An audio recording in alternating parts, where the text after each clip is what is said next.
I'm Ben Coleman, one of your many hosts for the Florida Aviation Network, and we're coming to you broadcasting live and in the clear here from the terminal building at Sebring Regional Airport, and we're here at an event called the U.S. Sport Aviation EXPO, and it's an expose of some of the most beautiful little aircraft and some of the nicest people.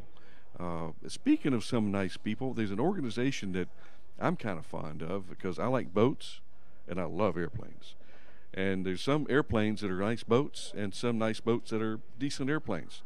The man that knows all about this is Mr. Steve McCaughey, one of our guests here today. Steve. Thank you so much, Ben. Good to be here. And likewise. And Steve is he's the executive director of the SPA, and he is also a dynamic television guy. So being one of your hosts here, I can just turn it over to Steve, and he can tell you all about SPA and entertain you as well as Steve. Stand by. This presentation is being brought to you primarily by all volunteers. We have a volunteer staff here at the Florida Aviation Network that needs to be recognized.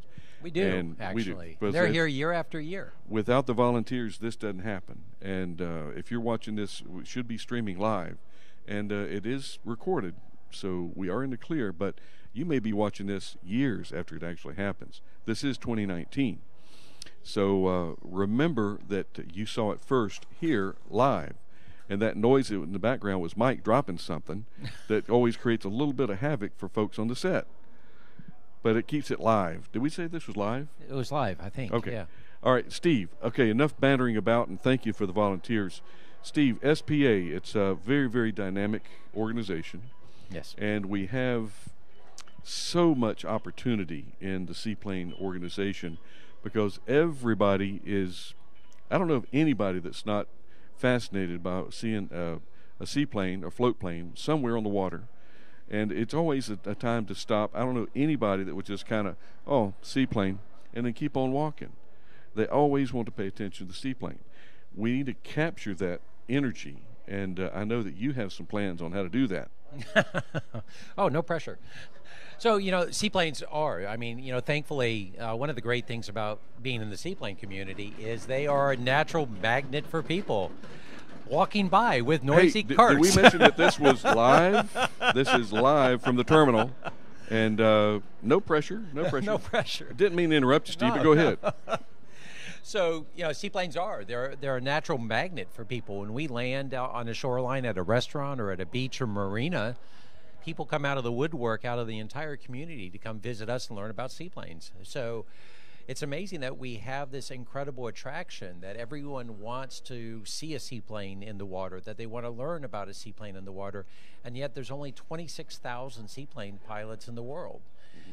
And 600,000 land pilots, so 3% of that number. So we need to figure out a way, how do we take that passion or that interest in seaplanes and what they represent and take it to a proactive thing where we actually get people flying them. And look at what Jimmy Buffett's done with an interest in seaplanes, selling the adventure, selling their romance. Mm-hmm. And everyone seems to have that. It resonates over and over again. When we look at movies and TV and how seaplanes are portrayed, if you look at the Breitling ads in the newspapers, you see this again, natural attraction and romance. So if that's how society portrays or what their vision is of what they represent, why do we have so few seaplane pilots? We need to work on that.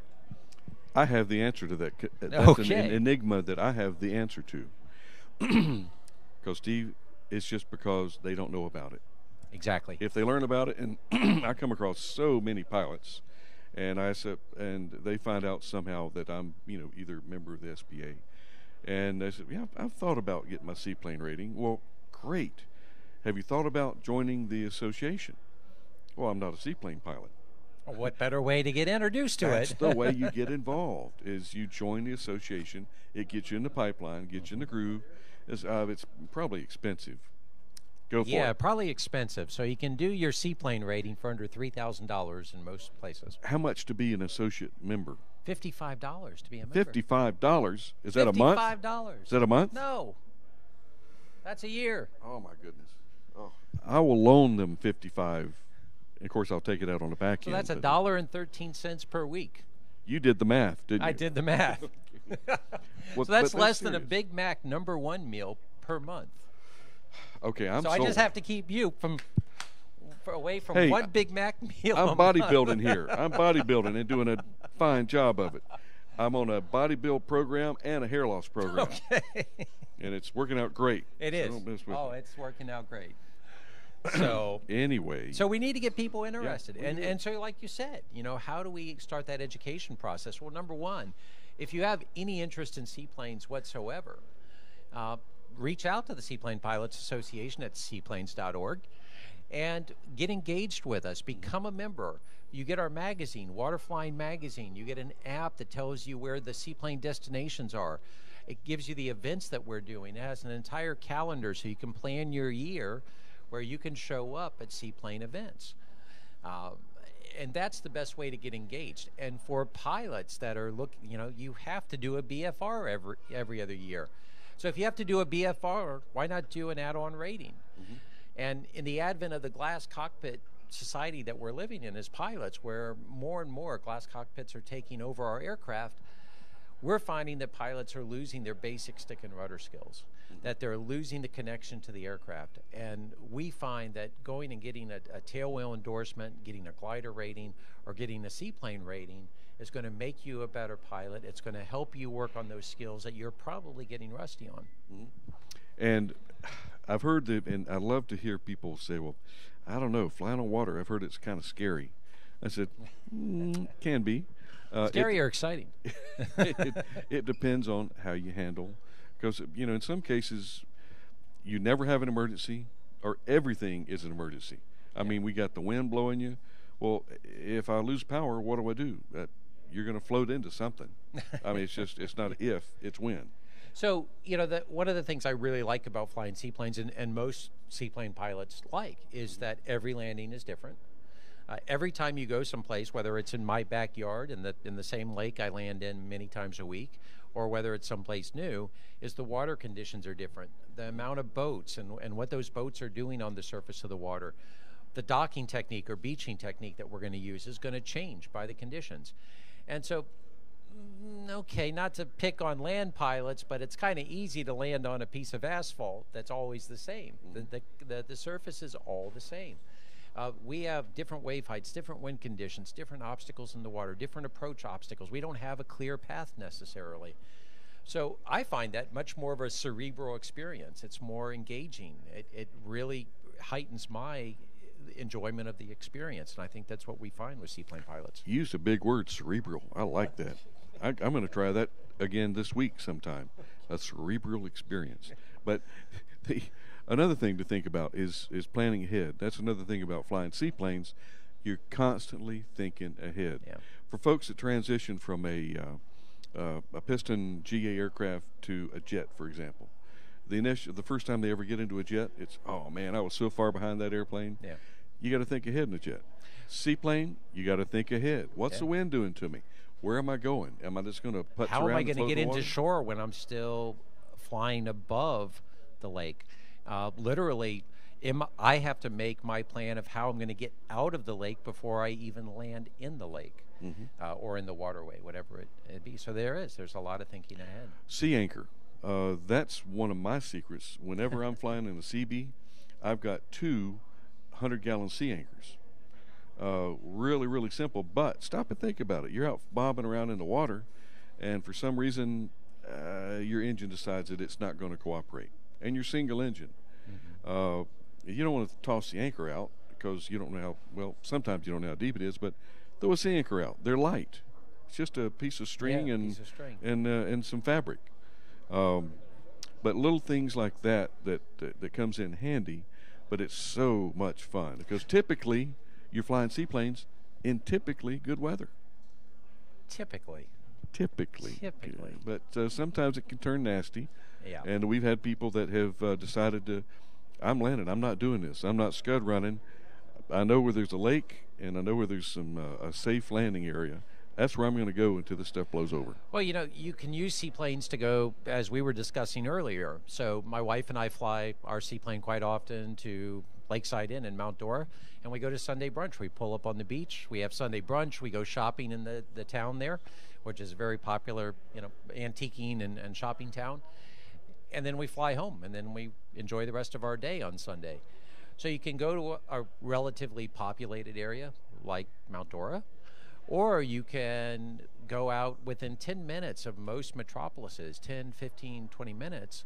You can be out in a lake that has no other access to it. So you can have a lake or a beach, a camping site that is pretty remote in 10 to 20 minutes that no one else has access to. So if you want to go out for the day and have a picnic, or you want to take an inflatable boat or snorkeling gear or whatever you want to do, you can go out and do this. And that's the beauty of it, is the number of options that you have are just incredible.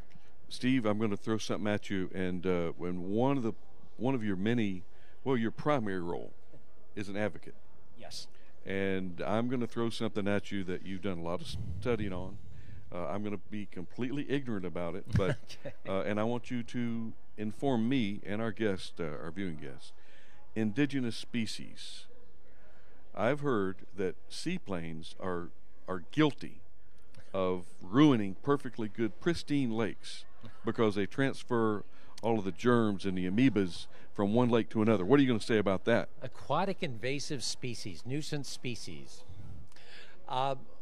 You know, we're very responsible as a group, as a user group, to combat that. And I would say overall, no, we're not. I think anyone that uses a waterway, whether you're, you know, an equestrian or whether you're a hiker, whether you're a boater or a seaplane pilot, all of these different modes of recreation have the potential to transmit invasive species of some form or another. What we're finding out from the government regulation agencies that we work with, what we're doing with our members is to minimize that as much as possible. So we have training videos, we have online tests, we have certification programs.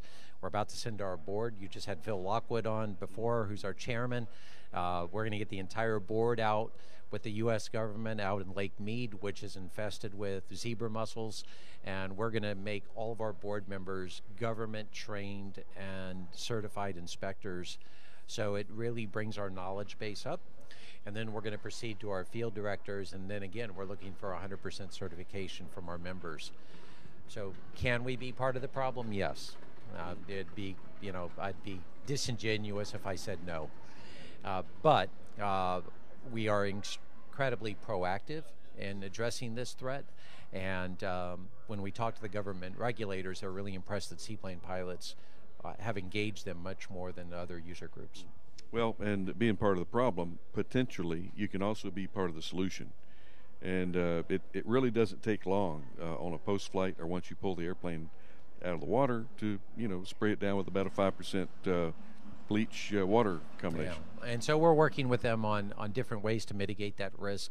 UV lights, which kill the veligers, other things that are potential solutions. So we're working on that very aggressively. And I think we have a way that we can honestly say that we can mitigate most of the risks that exist. Well, and I hated to throw that at you, but you're used to being in a hot seat. I enjoy the fact that you do. Okay. That's my yub. Okay. And literally, you do a good job at it, by the way. Did you get that, Phil? He does a good job at it, Phil. And I am looking forward to meeting some of the new board members. Yeah, we have a really diverse, wonderful group of board members. We've rebuilt the board in the last couple of years. It's incredibly diverse, more diverse than it's ever been, both geographically and from a community standpoint. We have our first Alaskan board member. Of course, Alaska having the second largest population. The Alaskans won't probably want to hear this, but the second largest population of seaplane pilots, only number 2 to Florida. So Florida is the number 1 state in the country for seaplane pilots. But we have an Alaska board member now, which we hadn't had before. We have John Gowey. the director of operations at Kenmore Air Harbor out in Seattle, the largest seaplane airline in the world. We've currently got Chuck Whipplinger, the COO and to Whipline Floats, the largest float manufacturer in the world. That'll be a rotating position for the different manufacturers. We've got John Jury, the architect, the city father that created the Taveri seaplane base. You know, our banner child right now of what cities can do to develop economic and tourism dollars through seaplane tourism. If we had B-roll, Steve, let me jump in on you. If we had B-roll, we'd be showing the kids' play park. Yes, at Taveri. With the spinning props with the water coming out. They it's got just amazing. A copy of a Twin Otter up there. Yeah, that's amazing. And, they're just amazing. You know, and I mention that because of what is right behind your head is Youth Aviation Zone. There you go. And it's kind of hard to get kids involved, but there again, it isn't hard to get kids involved in seaplane activity. Which is why we have the float plane toys out there on the ramp. Exactly. And little floaties and stuff like that for the pool or lake or waterway or wherever you go. You don't have to be rich to enjoy aviation on the water. So when I ask people, what age were you when you got bitten by the aviation bug? When did you have your impetus of an interest in aviation? At what age? I was in the womb, Steve. Literally. That doesn't surprise Dad was me. flying the J3 Cub, and Mom, I was in the womb. So I can trace, you know, most people, when you ask them, what are you going to do for a career? What are you going to do for your livelihood? And you know, I hear teenagers and children or young adults in high school, and they're like, well, we're not sure what we're going to do, and we're not really sure what career. I think I might want to be this, or I think I might want to do that. Well, when I was, and this is a question that resonates when I talk to pilots in general. I was 10 years old when I got the aviation bug. I can trace it back to an exact spot, an exact moment in time. And so I think it's really important that we start influencing people of that age in a direction of aviation, because when I talk to the average pilot, the average age is 10 to 12 to 14 years old. And with so many competitive things going on that are competing for youth's mind share right now, we need to plant those seeds early. So and Steve, and typically I do see a lot of folks in and around the world, literally the world, and I find people that say, yeah, my dad used to be a pilot, but he got out of it. I always been fascinated by that. Used to be a pilot. What do you mean you used to be a pilot? Once you're a pilot, you're a pilot. Oh, well, yeah, period. I mean, even if the government snatches your license back, you're still a pilot. But they say it got too expensive, therefore he had to get out of it. Well, why aren't you involved? It's too expensive. No, it's not. It's not too expensive. It's all relative. It depends on how much you value it and how much value you put on your time. How much passion you have. Exactly. And so this always, again, this goes back to a story narrative of people used to say, oh, you're rich, you own an airplane, I don't have that kind of money. And I would look at them, and so my first airplane was a 1947 Cessna 120 tail dragger. I bought that airplane for $14,500, and so that's just an example of how affordable aviation can be. I know you have a number of older airplanes like mine, and so people would look at me and they're like, "Oh, you're rich. You own an airplane." I could never do that. And I look at them and they're driving a truck that costs 3 times as much as my airplane, or they have a ski boat, or they have a powered RV. And so the story is I bought my first seaplane for $25,000. And it was a wonderfully capable seaplane. So if you have a will, there is a way. And if you really have this burning passion, or if you want to pursue aviation, or you want to own an airplane, you can find some very good values out there. You can find vehicles to do this. For many years, as I traveled across the country, I would go to every seaplane school I could, and I would fly with their instructors. And I never owned a seaplane at that time, but I gained so much experience and knowledge, and I really had such a reward from doing that, and I encourage other people to do the same thing. Well, and again, you mentioned that your first airplane was, what, 14.5? $14,500. $14,500. You know, in respect to some folks who are watching this, well, I've never seen 14.5. That's okay. We're not trying to insinuate that you're in poverty, but if you're in poverty, there's a person that you can look to get you out of poverty. It's in the mirror.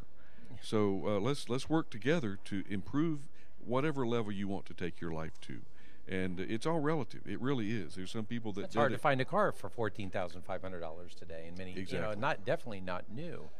And so if I look at my own pickup truck, of course my pickup truck costs 3 times what that airplane cost. But it's a way in. My airplane that airplane costs $10 an hour to fly. Mm-hmm. Insurance is not the obstacle that people think it is. And so one of the things we're doing at the Seaplane Pilots Association is throughout the year we've partnered with Falcon Insurance, we've partnered with Airfleet Capital as a finance company, and we're going to start a whole series of workshops where we do a round table and a discussion and a presentation on, okay, what does it take to own an airplane? Mm-hmm. What do I need to be prepared for? What are the financing options? How much does it really cost? The hidden costs. Yeah. So I can tell you right now, I bought a new car last year. My new car payment is to the dollar exactly as much as my amphibious Super Cub. Mm-hmm. To the dollar. It's the exact same payment. It's all relative, Steve. The insurance on that car is more than my amphibious Super Cub. So again, this puts it in perspective of how affordable it really is.